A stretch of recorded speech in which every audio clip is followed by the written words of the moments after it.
फिर से स्वागत है आपके अपने YouTube चैनल देव जी के ट्रिक्स में।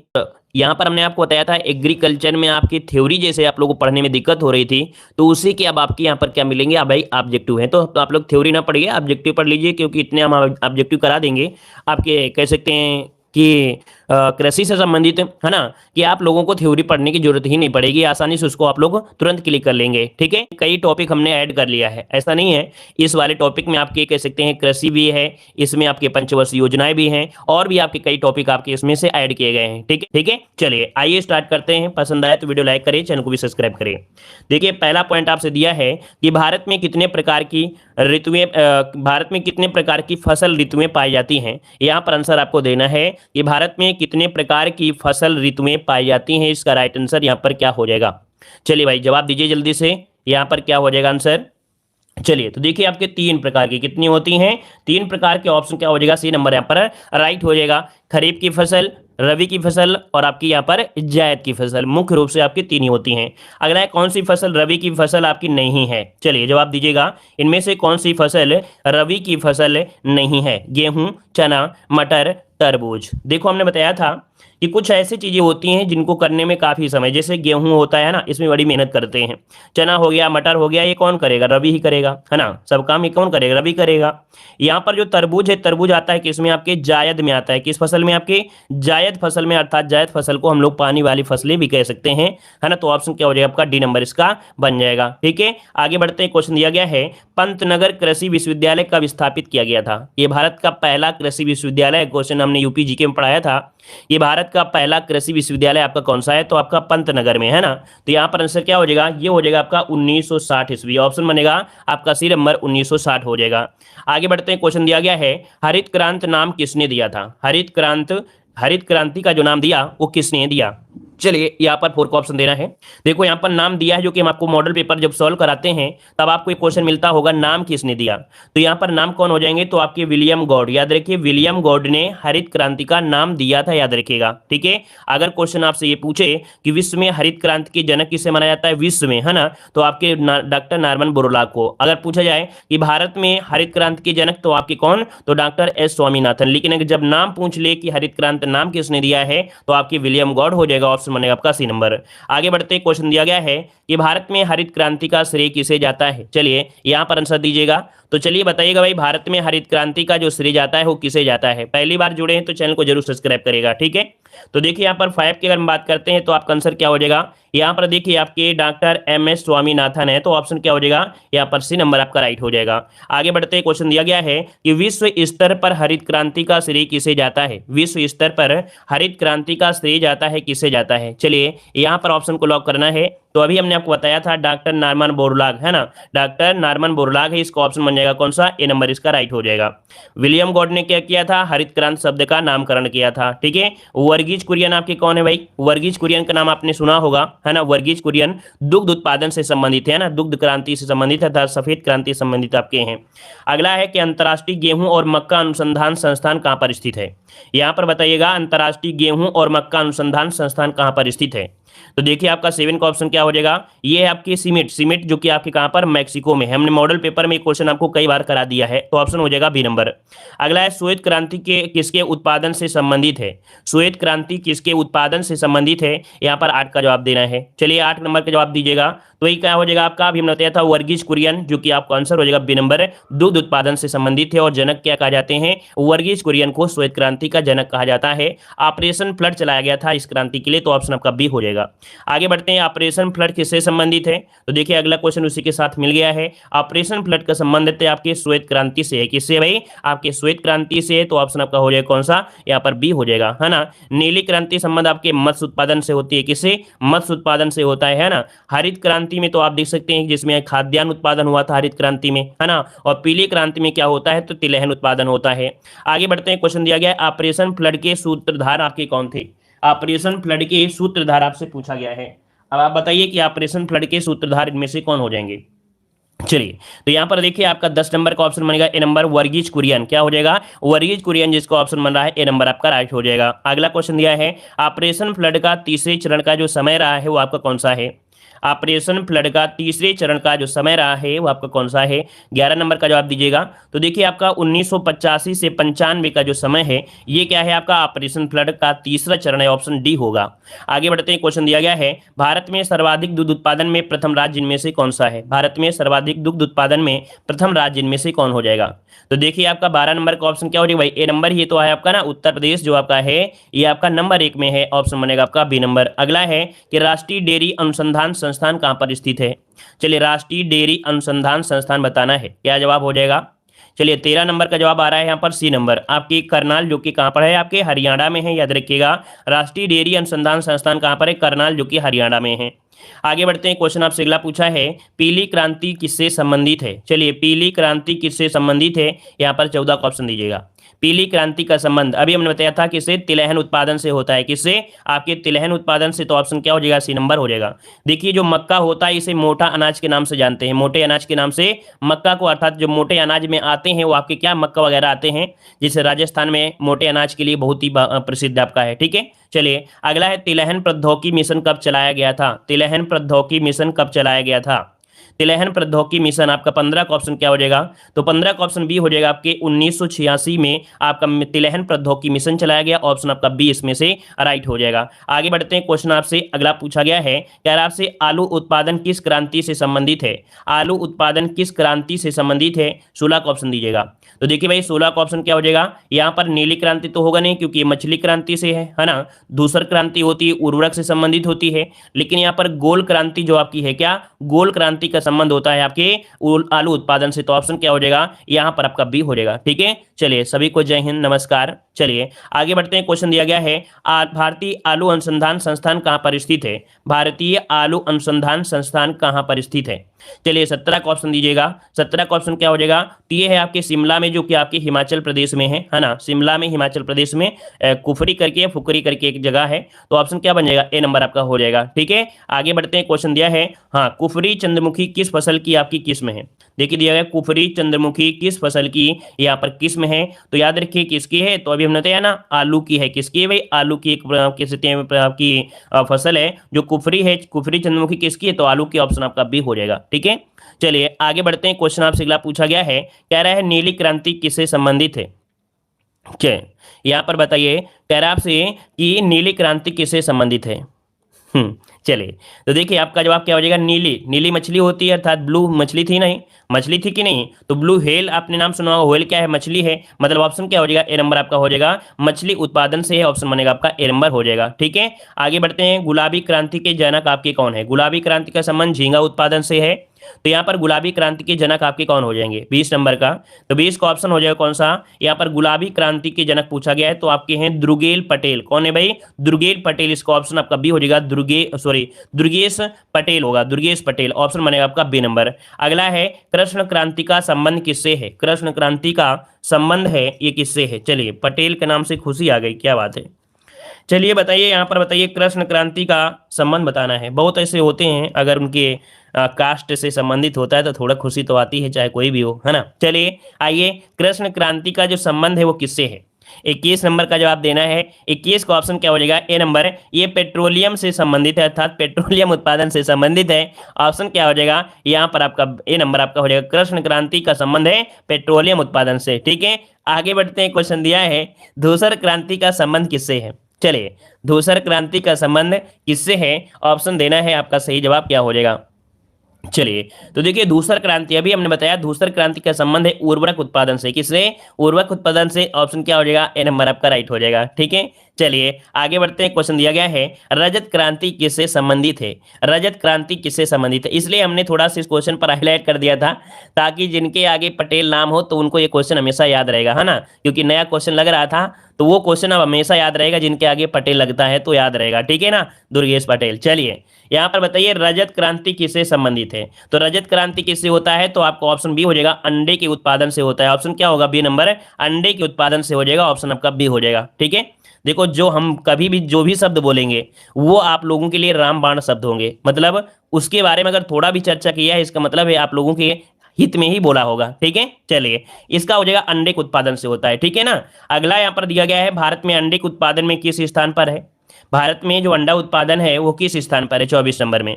तो यहाँ पर देखिए अंडे उत्पादन में देखा जाए तो आपका कौन सा आता है, तीसरा स्थान आता है। याद रखिए यहाँ पर तीसरा होता है, ठीक है। तो यहाँ पर तीसरे में होगा भाई, यहाँ पर जो भारत में अंडे उत्पादन, क्योंकि अमेरिका आपके पहला रहता है तो चाइना भी होगा, है ना। यहाँ पर जो ऑप्शन होगा वो आपका होगा तीसरा होगा, इसका ऑप्शन सी हो जाएगा, ठीक है, सी नंबर।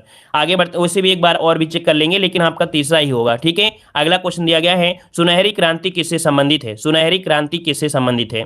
चलिए सुनहरी क्रांति किससे संबंधित है, तो आपके बागवानी से। किससे भाई, बागवानी से। तो ऑप्शन क्या हो जाएगा यहाँ पर, ए नंबर हो जाएगा, बागवानी से। अगला क्वेश्चन दिया है, किस क्रांति को सदाबहार क्रांति के नाम से भी जाना जाता है, यहाँ पर जवाब दीजिएगा। देखिए आज सभी के बिल्कुल जवाब सही आ रहे हैं, ऐसे क्या बात है। ये टॉपिक जो आपका सरल लगता है क्या भाई सभी लोगों को। चलिए वीडियो लेकिन लाइक नहीं किया भाई सभी लोगों ने, है ना, सभी लोग वीडियो लाइक करिएगा। चलिए किस क्रांति को सदाबहार क्रांति के नाम से भी जाना जाता है, सदाबहार क्रांति होती है कौन सी, ये है आपके इंद्रधनुषी क्रांति को सदाबहार क्रांति कहा जाता है। ऑप्शन आपका सी नंबर आपका हो जाएगा। अगला क्वेश्चन दिया गया है, मतलब अगर आपको ये टॉपिक सरल लगता है मतलब लेखपाल बन गए आप लोग, है ना। चलिए बहुत अच्छे। कह रहे कृषि युग्म पैदावार का आशय क्या है, कृषि में युग्म पैदावार, युग्म मतलब क्या होता है, जोड़ा होता है। युग्म मतलब क्या होता है, जोड़ा होता है। अब जोड़े से आप दिमाग लगाइए क्या हो जाएगा कि एक फसल वर्ष में दो या दो से अधिक फसल उगाना ही युग्म पैदावार कहलाता है। ऑप्शन क्या बनेगा, बी नंबर आपका राइट हो जाएगा। आगे बढ़ते हैं, क्वेश्चन दिया गया है कि एक साथ एक भूमि पर दो या दो से अधिक फसल उगाना क्या कहलाता है। चलिए यहाँ पर जवाब दीजिए 28 नंबर में। तो देखो यहाँ पर क्या होता है, इसे बोलते हैं अंतः फसली कृषि। क्या बोलते हैं, अंतः फसली बोलते हैं। तो ऑप्शन क्या होगा यहाँ पर, बी नंबर इसको लगाना है, सी नंबर मत लगाइएगा, ठीक है। क्या हो जाएगा यहाँ पर, अंतः फसली कृषि कहते हैं, ठीक है। अगला क्वेश्चन दिया है, भारत में कृषि को क्या समझा जाता है। तो देखिए भाई आपके मॉडल पेपर में क्वेश्चन मिला था वे कि भारत में कृषि को क्या समझा जाता है, क्या समझा जाता है। तो देखिए यहाँ पर आपका होता है क्या, ऊर्जा संसाधन होता है क्या, नहीं होता है ना भाई। जीविकोपार्जन है, अर्थात जीविकोपार्जन चलता है, अर्थात आपका जो खर्चा है ना, जीवन करता है, इसे बोलते हैं जीवन चल रहा है ठीक ठाक, ठीक है। तो यहाँ पर ऑप्शन क्या हो जाएगा, बी नंबर हो जाएगा। अगला क्वेश्चन दिया गया है, हरित क्रांति का प्रभाव किन किन फसलों पर पड़ा था। हरित क्रांति का जो प्रभाव पड़ा था वो किन किन फसलों पर पड़ा था, यहाँ पर आंसर क्या होगा। तो देखिए भाई यहाँ पर 30 नंबर में सभी लोग जवाब दीजिएगा। यहाँ पर देखिए गेहूं और आपके चावल में, ऑप्शन क्या होगा, सी नंबर। सबसे ज्यादा गेहूं में, उसके बाद किसमें, आपके चावल में। तो ऑप्शन क्या होगा, सी नंबर आपका राइट हो जाएगा। अगला क्वेश्चन दिया गया है, हरित क्रांति का प्रभाव सर्वाधिक कहां पड़ा। हरित क्रांति का सर्वाधिक प्रभाव कहां पड़ा था। चलिए केरल, पंजाब, आंध्र प्रदेश या पश्चिम बंगाल, कौन सा आंसर हो जाएगा। चलिए पंजाब। तो ऑप्शन बिल्कुल सही है, बी नंबर आपका हो जाएगा, पंजाब हो जाएगा, ठीक है। अगला क्वेश्चन दिया गया है कि किस क्रांति में प्रत्यक्ष या अप्रत्यक्ष रूप से कृषि क्षेत्र से संबंधित सभी क्रांतियों को सम्मिलित प्रयोग किया जाता है। मतलब कह रहे हैं ऐसी कौन सी क्रांति जिसमें प्रत्यक्ष या अप्रत्यक्ष रूप से कृषि क्षेत्र से संबंधित सभी क्रांतियों को सम्मिलित करके प्रयोग किया गया है। इसे हम लोग क्या कहेंगे, सम्मिलित रूप में। इसे बोला जाता है इंद्रधनुषी क्रांति। याद रखिए इन सभी को यहाँ पर बोला जाता है क्या, इंद्रधनुषी क्रांति कहते हैं। तो ऑप्शन क्या होगा यहाँ पर, डी नंबर बिल्कुल सभी का सही आ गया है। अगला क्वेश्चन है कि नकदी फसल आपका कौन सा नहीं है। नकदी फसल यहाँ पर 33 नंबर में। तो भाई नकदी फसल किसे कहेंगे, तो नकदी फसल आपकी देखिए गन्ना हो गया, कपास हो गया, तंबाकू हो गया, है ना। लेकिन यहाँ पर गेहूं जो आपका है नकदी फसल आपकी नहीं है। मतलब ऑप्शन क्या हो जाएगा आपका, सी नंबर यहाँ पर राइट हो जाएगा, ठीक है ना। चलिए आगे बढ़ते हैं। क्वेश्चन आपसे दिया गया है, उर्वरक के क्षेत्र में आत्मनिर्भरता के लिए उर्वरक उत्पादन हेतु क्रांति का नाम पूछा गया है। चलिए बीघा, अच्छा बीघा वाले क्वेश्चन टफ होते हैं, उसके ज्यादा से ज्यादा क्वेश्चन आपके ऑब्जेक्टिव करवा देंगे तो वो भी आपको सरल लगने लगेंगे, ठीक है। काफी क्वेश्चन करवा देंगे तो वो भी क्वेश्चन आपके जो नाप जोक वाले हैं ना तो वो भी आपके सरल लगेंगे, ठीक है, ज्यादा क्वेश्चन करवाएंगे। उर्वरक के क्षेत्र में आत्मनिर्भरता के लिए उर्वरक उत्पादन हेतु क्रांति का नाम पूछा गया है। तो 34 का ऑप्शन क्या हो जाएगा, डी नंबर आपकी धूसर क्रांति। क्या ऑप्शन डी हो जाएगा, धूसर क्रांति होता है। आगे बढ़ते हैं कि टिलेज पद्धति क्या है। टिलेज पद्धति क्या होती है, देखिए भाई टिलेज पद्धति होती क्या है, यहाँ पर जवाब दीजिएगा। तो देखिए आपका 35 का ऑप्शन यहाँ पर बनेगा ए नंबर, कि बिना जुताई किए एक साली कृषि करना, ठीक है, बिना जुताई किए एक साली कृषि करना, अर्थात यहाँ पर आंसर क्या हो जाएगा, ए नंबर इसका राइट हो जाएगा, ठीक है। आगे बढ़ते हैं। क्वेश्चन दिया गया है कि भारत में सर्वाधिक क्षेत्रफल पर किस फसल का उत्पादन किया जाता है। भारत में सर्वाधिक क्षेत्रफल पर किस फसल का उत्पादन किया जाता है, यहाँ पर आंसर आपको देना है। तो क्या हो जाएगा, ए नंबर हो जाएगा या बी नंबर, आप ही बताइए, ए नंबर होगा या बी नंबर। काफी लोग ए दे रहे हैं, काफी लोग बी दे रहे हैं। भाई ए नंबर नहीं होगा, इसका बी नंबर होगा। धान की खेती होती है, किसकी होती है, धान की। तो ऑप्शन आपको लगाना है यहाँ पर, बी नंबर लगाना है। आगे बढ़ते हैं। क्वेश्चन दिया है, सफेद सोना किस फसल को कहा जाता है। सफेद सोना किस फसल को कहा जाता है, यहाँ पर जवाब दीजिएगा। तो क्या हो जाएगा भाई, कपास को कहा जाता है, क्या कपास को कहा जाता है, ऑप्शन बनेगा ए नंबर। ठीक है, अगला क्वेश्चन दिया है कि भारत की फसली वर्ष कब से शुरू होती है, भारत की फसली वर्ष कब से शुरू होती है, यहाँ पर आंसर क्या हो जाएगा, तो याद रखिएगा आपका 38 का ऑप्शन बनेगा बी नंबर। 1 जुलाई से स्टार्टिंग होती है और आपकी 30 जून, अर्थात पूरा एक चक्र लगाता है, अर्थात ऑप्शन बी नंबर इसका राइट हो जाएगा। आगे बढ़ते हैं, क्वेश्चन दिया गया है भारत का सबसे बड़ा गन्ना उत्पादक राज्य पूछा गया है, भारत का सबसे बड़ा गन्ना उत्पादक राज्य इनमें से कौन हो जाएगा साथियों, जवाब दीजिएगा। इसका सही जवाब यहाँ पर क्या बनने वाला है, चलिए तो देखिए भाई यहाँ पर आपका आंसर हो जाएगा 39 नंबर का ऑप्शन ए हो जाएगा उत्तर प्रदेश। ठीक है, भारत का सबसे बड़ा गन्ना उत्पादक राज्य है आपका उत्तर प्रदेश, ऑप्शन बनेगा ए नंबर। अगला क्वेश्चन दिया गया है एकल संशयन किसे कहते हैं, एकल संशयन किसे कहते हैं, यहाँ पर आपको जवाब देना है, आपका सही जवाब इनमें से क्या हो जाएगा। चलिए बहुत अच्छे, ये भी क्वेश्चन बहुत ही अच्छा है। तो याद रखिए एकल संशय मतलब होता है कि एक वर्ष में केवल एक ही फसल करना। ठीक है, एक वर्ष में केवल एक ही फसल करना ही क्या होता है, एकल संशय। तो ऑप्शन कौन सा बनेगा, यहाँ पर आपका बी नंबर आपका हो जाएगा। ठीक है, बी नंबर। आगे बढ़ते हैं, क्वेश्चन आपसे अगला पूछा गया है कि भारत की प्रथम पंचवर्षीय योजना कब शुरू हुई थी, भारत की प्रथम पंचवर्षीय योजना कब शुरू हुई थी, यहाँ पर आपको जवाब देना है। तो चलिए यहाँ पर आंसर आपका क्या हो जाएगा, चलिए यहाँ पर जवाब दीजिएगा कि भारत की प्रथम पंचवर्षीय योजना कब से शुरू हुई थी, 50 से हुई थी या 51 से हुई थी। काफी लोगों को डाउट रहता है ना कि 50 से होती है कि 51 से होती है, तो भाई 51 से लगाइएगा, है ना, क्या हो जाएगा 51 से हो जाएगा। तो याद रखिए ऑप्शन क्या हो जाएगा, यहाँ पर आपका जवाब हो जाएगा बी नंबर 51 हो जाएगा। ठीक है, चलिए आगे बढ़ते हैं, क्वेश्चन आपसे दिया है कि 8वीं पंचवर्षीय योजना की अवधि क्या है, 8वीं पंचवर्षीय योजना की अवधि इनमें से पूछा गया है। तो चलिए जवाब दीजिएगा, 8वीं पंचवर्षीय योजना की जो अवधि है वो आपकी क्या है, 2 नंबर का। 8वीं की बात किया है ना, तो 8वीं कब है, तो भाई ये आपके 92 और 97 के बीच है ना, 92 से शुरू हुई थी 97 तक चली थी, ये आपकी 8वीं पंचवर्षीय योजना। ठीक है, अगला क्वेश्चन दिया गया है कि भारत की पंचवर्षीय योजना को अंतिम मंजूरी कौन प्रदान करता है, भारत की पंचवर्षीय योजनाओं को अंतिम मंजूरी। तो हमने बताया था कि पंचवर्षीय योजना पहले बनकर तैयार हो जाती है, लेकिन उसका अनुमोदन या उनको चेक करना ये काम जो है किसके पास किया जाता है, तो आपके राष्ट्रीय विकास परिषद, ऑप्शन बनेगा ए नंबर। इसकी स्थापना 1952 में की गई थी। ठीक है, अगला क्वेश्चन दिया गया है कि भारत की प्रथम पंचवर्षीय योजना किस मॉडल पर आधारित है। तो देखिए यहाँ पर भारत की प्रथम पंचवर्षीय योजना, तो प्रथम दिया गया है तो हमने यहाँ पर सिंगल डाल दिया, सिंगल बना दिया ना। और ये सिंगल कैसा लग रहा है, रॉड जैसा लग रहा है, क्या लग रहा है, रॉड लग रहा है। और ये किसी को रॉड अगर मार देंगे तो वो मर जाएगा, है ना, अगर ये रॉड मार देंगे तो मर जाएगा, तो रॉड और मर।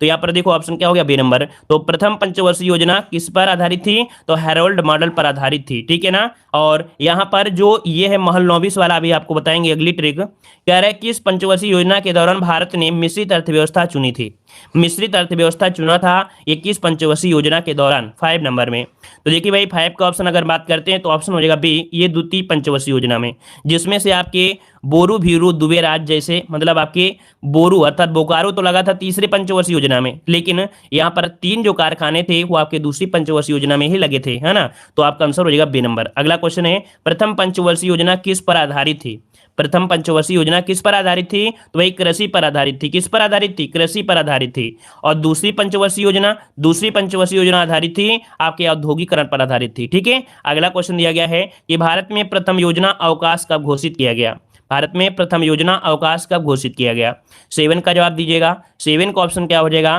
तो देखिए ये आपके तीसरी पंचवर्षीय योजना के बाद में, है ना, तीसरी पंचवर्षीय योजना के बाद में किया गया था, है ना, 66 में किया गया था, 66 में किया गया था ना, 66 से 69 के बीच, मतलब ऑप्शन क्या होगा, ए नंबर आपका राइट हो जाएगा। अगला है राष्ट्रीय विकास परिषद में कौन शामिल होता है, राष्ट्रीय विकास परिषद में कौन शामिल होता है।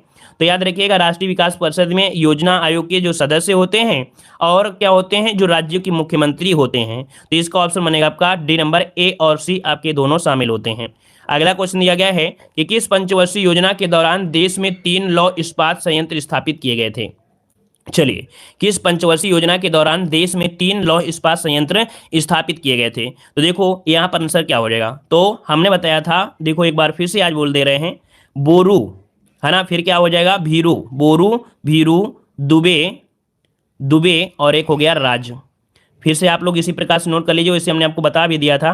तो देखिए यहाँ पर बोरू मतलब जो बोकाता है, बोकाता मतलब जो हल्ला मारता है ना, बोलते ना बोकाओ ना हल्ला ना मारो, जो बोकाता है उसको बाहर कर दो, इसको हटा के इस ग्रुप से बाहर कर दो। तो ये तीसरी पंचवर्षीय योजना का था, ठीक है। लेकिन यहाँ पर भिलाई, दुर्गापुर और जो आपका क्या है राउरकेला, ये जो तीन लगे थे वो आपकी दूसरी पंचवर्षीय योजना में लगे थे, ठीक है। और इसको आप बाहर कर दीजिए, इसको तीसरी में लगी थी, ठीक है। तो इसको नोट कर लीजिएगा। ये भीरू लगा था अर्थात भिलाई लगा था रूस के सहयोग से, और दुर्गापुर लगा था ब्रिटेन के सहयोग से, और राउरकेला लगा था जर्मनी के सहयोग से, ठीक है। तो ये भी आप लोग याद करिएगा, ठीक है। तो इस प्रकार से आपका 9 का ऑप्शन कौन सा हो गया, बी हो गया, द्वितीय हो गया, ठीक है। आगे बढ़ते हैं। क्वेश्चन दिया गया है कि न्यूनतम आवश्यकता कार्यक्रम का प्रारंभ प्रारंभ किस पंचवर्षीय योजना में शुरू किया गया था। न्यूनतम आवश्यकता कार्यक्रम का प्रारंभ किस पंचवर्षीय योजना में शुरू किया गया। 10 का ऑप्शन डी हो जाएगा, पांचवी में किया गया था। पांचवी जो कि ऑप्शन क्या हो जाएगा, यहाँ पर आपका डी हो जाएगा। अगला है कि पंचवर्षीय योजना को अनुमोदित करने वाली सर्वोच्च संस्था आपकी कौन सी है। पंचवर्षीय योजना को अनुमोदित करने वाली जो सर्वोच्च संस्था है वो आपकी कौन सी है। 11 नंबर का जवाब देना है। और 11 की अगर हम बात करते हैं तो आपका राइट आंसर क्या हो जाएगा, तो 11 का ऑप्शन हो जाएगा आपका सी नंबर, राष्ट्रीय विकास परिषद, ऑप्शन आपका सी हो जाएगा। आगे बढ़ते हैं। क्वेश्चन दिया गया है कि निम्नलिखित में से किस पंचवर्षीय योजना में आर्थिक समृद्धि की दर अपने लक्ष्य से अधिक आपकी रही थी। आर्थिक समृद्धि की जो दर रही है अपने लक्ष्य से क्या अधिक रही थी, तो ये है कौन सी 12 नंबर में, ऑप्शन बनेगा आपका डी, 8वीं पंचवर्षीय योजना में, ठीक है। 8वीं पंचवर्षीय योजना में जो इन्होंने समृद्धि दर रखी थी वो अपने लक्ष्य से क्या थी, अधिक निकल के आई थी। आगे बढ़ते हैं कि भारत में अभी तक कितनी पंचवर्षीय योजना घोषित की जा चुकी हैं। भारत में कितनी पंचवर्षीय योजना घोषित की जा चुकी हैं, तो भाई यहाँ पर आपको पता है कि आपकी 12 ही पंचवर्षीय योजना चली थी। कितनी भाई, आपकी 12 ही चली थी कि 10 थी, जल्दी से बताइए, 10 या 12, क्या जवाब हो जाएगा, 10 या 12, जल्दी से बताइए, हमको पता नहीं है, आप लोग बताइए जल्दी से, 10 थी या 12 थी। तो यहां पर हम लोग कह सकते हैं कि कब तक चली थी, 2012 तक चली थी। क्या तक चली थी, 2012 तक चली थी, है ना, 2012 तक चली थी। तो इसका मतलब ये हुआ कि अगर क्रम से देखा जाए तो आपके हिसाब से 12 से लेके 2017 तक चली थी, जो आपकी लास्ट वाली थी वो थी आपकी 12वीं पंचवर्षीय योजना। कौन सी 12वीं थी, इसका मतलब है ऑप्शन आपका इसका बी नंबर आपका हो जाएगा, है ना। तो 13 का ऑप्शन क्या बनेगा, यहाँ पर बी नंबर हो जाएगा, ठीक है। आगे बढ़ते हुए क्वेश्चन दिया गया है कि 12वीं पंचवर्षीय योजना का कार्यकाल क्या रहा है, तो वही अभी हमने देखो डिस्कशन किया है कि 14 का ऑप्शन क्या हो जाएगा, बी नंबर, 2012 से लेके 2017 के बीच में, है ना। अगला क्वेश्चन दिया गया है पंचवर्षीय योजना में कितने योजना अवकाश हैं, ये पूछा गया है कि भारत के 12 पंचवर्षीय मतलब कितनी योजना है, 12 पंचवर्षीय योजना है, इनमें कितने योजना अवकाश हैं हुई थी। अगला है किस पंचवर्षीय योजना को समय से पहले बंद कर दिया गया। अब समय से पहले बंद किया गया था कौन सी, ये 5वीं पंचवर्षीय योजना थी जो समय से पहले बंद कर दी गई थी। ये मात्र 4 वर्षीय आपकी चल पाई थी, है ना। अगला क्वेश्चन दिया गया है कि प्रथम पंचवर्षीय योजना में कौन सी परियोजना चलाई गई थी। प्रथम पंचवर्षीय योजना में कौन सी परियोजना चलाई गई थी। तो देखिए भाई, इनमें से कृषि को बढ़ावा देने के लिए यहाँ पर भाखड़ा डांगर परियोजना, दामोदर नदी घाटी परियोजना, हीराकुंड बांध परियोजना, ये परियोजना चलाई गई थी। ऑप्शन बनेगा आपका डी नंबर, राइट हो जाएगा। ये सभी परियोजनाएं आपकी प्रथम पंचवर्षीय योजना में ही चलाई गई थी, जिससे ज्यादा से ज्यादा कृषि को पानी वगैरह मिल सके। अगला क्वेश्चन कि राष्ट्रीय विस्तार सेवा किस पंचवर्षीय योजना में शुरू किया गया था। राष्ट्रीय विस्तार सेवा किस पंचवर्षीय योजना में शुरू किया गया था, 18 का जवाब। तो ये आपका जवाब हो जाएगा ए नंबर, आपकी प्रथम पंचवर्षीय योजना में, ठीक है। अगला क्वेश्चन दिया गया है कि द्वितीय पंचवर्षीय योजना किस प्राथमिकता पर आधारित थी।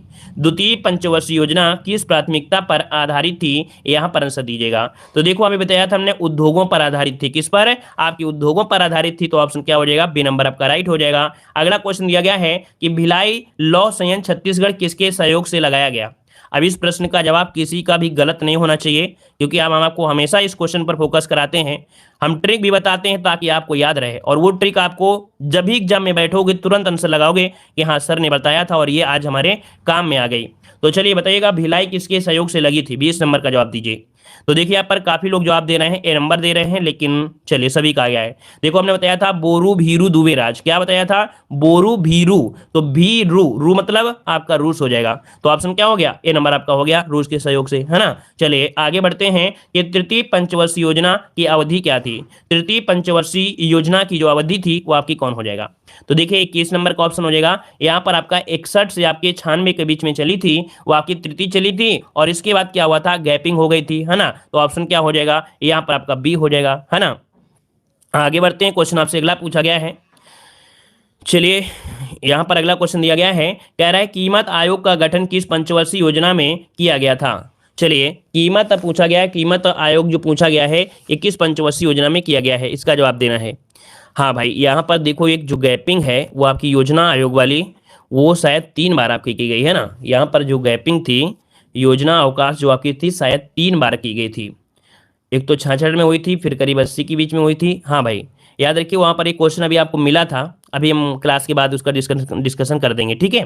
तो देखिए यहाँ पर जो आपका कीमत आयोग का गठन किस पंचवर्षीय योजना में किया गया था, तो 22 का ऑप्शन क्या हो जाएगा, 22 का ऑप्शन बी हो जाएगा, तृतीय हो जाएगा, ठीक है। बी नंबर आपका हो जाएगा, यहाँ पर आपका तृतीय हो जाएगा, ठीक है। चलिए आगे बढ़ते हैं, क्वेश्चन आपसे अगला पूछा गया है, कह रहा है अनवरत योजना जिसे रोलिंग प्लान कहते हैं, क्या रोलिंग प्लान, तो रोलिंग प्लान किस प्रधानमंत्री ने शुरू की थी, रोलिंग प्लान किस प्रधानमंत्री ने, तो मोरारजी देसाई ने शुरू किया था। यहाँ पर जो ऑप्शन बनेगा आपका 23 का वो ऑप्शन हो जाएगा, सी नंबर हो जाएगा, ठीक है। अगला है द्वितीय योजना अवकाश की अवधि क्या रही है, द्वितीय योजना अवकाश की अवधि क्या रही है, तो चलिए यहाँ पर आपका जवाब इनमें से क्या हो जाएगा, तो देखिए आपका द्वितीय 24 का ऑप्शन क्या बनेगा, छठी पंचवर्षीय योजना की अवधि क्या थी, तो छठी पंचवर्षीय योजना की अवधि क्या थी यहाँ पर 25 नंबर में, तो ऑप्शन बी हो जाएगा 1980 से 1985, 1980 से क्या 1985 हो जाएगा। क्वेश्चन आपसे यहाँ पर दिया गया है, कह रहा है आपसे यहाँ पर कि नाबार्ड की स्थापना किस पंचवर्षीय योजना में हुई थी। चलिए नाबार्ड की स्थापना किस पंचवर्षीय योजना में हुई थी, चलिए यहाँ पर आंसर आपको देना है नाबार्ड। तो देखिए आपका जवाब हो जाएगा यहाँ पर छठी वाले में हुई थी, कब हुई थी, छठी वाले में, ऑप्शन क्या हो जाएगा यहाँ पर सी हो जाएगा, छठी में हो जाएगा, ठीक है। अगला क्वेश्चन यहाँ पर आपसे दिया गया है, चलिए अगला क्वेश्चन दिया गया है कि सभी को भोजन एवं रोजगार सृजन किस पंचवर्षीय योजना की प्राथमिकता थी, यहाँ पर जवाब दीजिए, आपका सही जवाब क्या हो जाएगा। चलिए सभी को भोजन एवं रोजगार सृजन किस पंचवर्षीय योजना की प्राथमिकता थी, 27 का ऑप्शन बनेगा बी नंबर, ये 7वीं में थी, ठीक है, ऑप्शन बनेगा बी नंबर। अगला क्वेश्चन आपसे यहाँ पर दिया गया है, कह रहा है कृषि की दृष्टि से सबसे हानिकारक योजना कौन सी है, यहाँ पर कह रहा है कि कृषि की दृष्टि से सबसे हानिकारक योजना आपकी कौन सी थी, तो 28 का ऑप्शन क्या हो जाएगा, यहाँ पर जो नमी रही है, क्या रही है, नमी जो रही है वो कृषि के हिसाब से क्या रही है आपकी थोड़ा हानिकारक रही है, जो 97 से लेके 2002 के बीच में आपकी चली थी, ठीक है। और इसी के समय जो बीपीएल परिवार थी उसकी आय 20,000 मापी भी गई थी कि जो बीपीएल परिवार है उनकी आय जो हो वो 20,000 हो, ठीक है। आगे बढ़ते हैं, क्वेश्चन दिया गया है 11वीं पंचवर्षीय योजना के दौरान भारत के प्रधानमंत्री कौन थे, 11वीं पंचवर्षीय योजना। अब आप बताइए कि 11वीं पंचवर्षीय योजना कब रही है, समय 2007 से 12, 2007 से लेके 2012 तक जो रही है समय वो रहा है 11वें पंचवर्षीय योजना के समय, और सी रंगराजन ने इसके ढांचा भी तैयार किया था। तो यहाँ पर ऑप्शन क्या हो जाएगा, तो आपका आंसर यहाँ पर देखिए 29 का ऑप्शन बन जाएगा C number, doctor Manmohan Singh आपका सी हो जाएगा। अगला क्वेश्चन दिया है कि द्वितीय पंचवर्षीय योजना का प्रारूप किसने तैयार किया, 30 नंबर में द्वितीय पंचवर्षीय योजना का, तो यहाँ पर आपका आंसर क्या हो जाएगा, ऑप्शन सी होगा। देखो हमने बताया था यहाँ पर लिखा है पीसी है ना, और यहाँ पर लिखा है द्वितीय। हमने एक ट्रिक बताया था कि गांव में क्या होता है, वो मसाला पीसने वाली सिलबट्टा होता है ना, मसाला पीसने वाला सिलबट्टा होता है, तो उसमें क्या होता है, जो सिलबट्टा होता है अगर आप उससे पीसेंगे, एक हाथ से नहीं पीस सकते, किससे पीसेंगे, 2 हाथ से पीसेंगे, 2 हाथ से, और 2 हाथ से पीसेंगे तो द्वितीय हो गया, और पीसी से पीसी हो गया, है ना, पीसी से पीसी हो गया, और 2 से क्या हो गया, यहाँ पर आपका द्वितीय हो गया। तो ऐसे याद रखेगा कि मसाला पीसने में क्या होता है, द्वितीय दोनों हाथ का यूज होता है, और पीसेंगे तो महाबल का यूज होगा, किसका, महाबल का यूज होता है, तो इस याद रखिए पीसी महल नोविस हो जाएगा, ठीक है। आगे बढ़ते हैं, क्वेश्चन दिया गया है कि भारत सहायता क्लब की स्थापना किस पंचवर्षीय योजना के दौरान की गई थी, यहाँ पर जवाब दीजिए कि भारत सहायता क्लब की स्थापना किस पंचवर्षीय योजना के दौरान की गई थी, यहाँ पर आंसर देना है। तो देखिए 31 का ऑप्शन क्या हो जाएगा, ए नंबर, ये द्वितीय में ही की गई थी, कब की गई थी भाई, द्वितीय में की गई थी, तो ऑप्शन क्या हो जाएगा, ए नंबर इसका राइट हो जाएगा। दोस्तों अगर आप अभी तक हमारे ऐप से नहीं जुड़े हैं तो हमारे ऐप से जुड़ सकते हैं। हमारा ऐप है देव जीके ट्रिक्स, जहां पर आपको ग्रामीण परिवेश की सबसे बेहतरीन पीडीएफ आपको मिलेगी। यहाँ पर क्या पढ़ना है क्या नहीं पढ़ना है वही चीज़ को भी यहाँ पर देखो हाईलाइट कर दिया है कि कृषि वर्ष 1 जुलाई से प्रारंभ होकर 30 जून तक चलता है। मतलब जो एग्जाम में प्रश्न पूछे गए उनको भी हाईलाइट कर दिया है, और बनने वाले जो भी प्रश्न आपके हैं वो भी हमने हाईलाइट कर दिया है। एक बार अगर आप पीडीएफ पढ़ लेंगे तो आप कहेंगे कि जितनी भी पीडीएफ सर के पास हैं सभी पीडीएफ हम परचेज कर लेंगे। सबसे कम दामों में आपको पीडीएफ दे रहे हैं, सबसे जोरदार आपका कंटेंट भी है। हर एक चीज़ आप लोग आसानी से इसे समझ सकते हैं। अगर आप किसी किताब को पढ़ने में आपको दिक्कत होती है, कोई किताब आपके पास है और आप नहीं समझ पा रहे हैं कि कितना पढ़ें कितना ना पढ़ें, या किसी का कोर्स लिया और आप समझ रहे हैं कि कितना पढ़ें कितना ना पढ़ें, तो आप हमारे इस पीडीएफ को आप परचेज कर लीजिए। और इस पीडीएफ में आपको बहुत कुछ दिया जा रहा है। देख सकते हैं कि मात्र 99 रुपये में यहाँ पर कंप्लीट थ्योरी आपको दी जा रही है। साथ में यहाँ पर योजनाएं भी इसी में आपको मिल जाएंगी। यूपी का कुछ करंट अफेयर भी आपको इसी में मिल जाएगा, और इसी के साथ साथ 725 एमसीक्यू भी हैं, वो भी आपको इनमें मिलेंगे। और साथ में 6 प्रीवियस ईयर सॉल्यूशन पेपर भी आपको इसी पीडीएफ में आपको मिलेंगे मात्र 99 में। पूरे 1 साल की वैलिडिटी के साथ है। तो आप लोग हमारे ऐप से जुड़ सकते हैं। और जो लोग यूपी जीके यहाँ पर पढ़ना चाहते हैं तो यूपी जीके भी पढ़ सकते हैं। इसमें भी यहाँ पर बेहतरीन आपके यहाँ पर थ्योरी है, उसको भी हाईलाइट किए, और साथ में आपके ऑब्जेक्टिव क्वेश्चन भी इसमें रखे गए हैं। तो आप लोग हमारे ऐप से जरूर जुड़िएगा। आप लोग टेलीग्राम से जुड़ सकते हैं, देव जी के ट्रिक टेलीग्राम है। देव जी के ट्रिक हमारा ऐप भी है, तो प्ले स्टोर से आप लोग डाउनलोड कर सकते हैं, या लिंक से आपको क्लिक करके भी जुड़ सकते हैं।